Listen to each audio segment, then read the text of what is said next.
Wenqatshelwe ibail uVictor Majola osolwa ngokuba ungqondongqondo ekubulaweni kukamethuli wezinhlelo zethelevishini uWarwick Stock obedume ngelika-DJ Warras.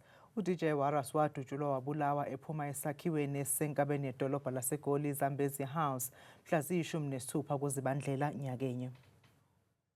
There are no exceptional circumstances which in the interest of justice may permit his release.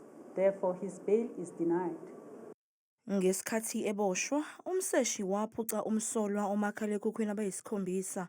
Komunye umakhalekhukhwini kamsolwa kwatholakala imininingwane nezithombe zika-DJ Warras nokubikwa ukuthi zazithunyelwe owesifazane othandana nomsolwa. On the applicant phone, he found the following: the deceased photos, the deceased car registration document, and the deceased personal details. Imantshi kuleli cala ithe uma umsolwa ededelwa ngebheyili kungenzeka abaleke noma angaziwa ukuthi ukuphi njengoba anika abaseshi amakhili amaningi ngesikhathi eboshwa.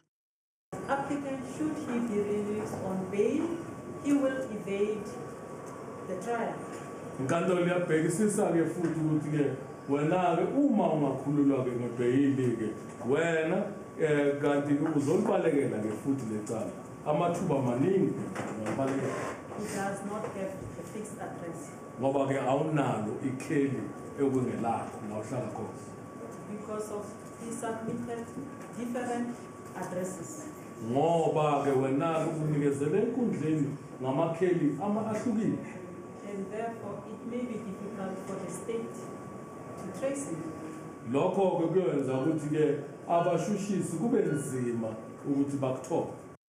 Leli cala lizobuyela enkantolo mhla ziyi-19 kuNhlolanja. uDJ Warras wadutshulwa wabulawa ngemuva kokuyohlola esakhiweni esiduniwe enkabeni yedolobha iGoli lapho inkampani yakhe yonogada yayiqashwe khona. Emva kwesikhathi esingaphansi kwesonto kwenzeke lesigameko, kwaboshwa uVictor Majola oneminyaka engama-44 ubudala, nokusomatekisi waseSoweto.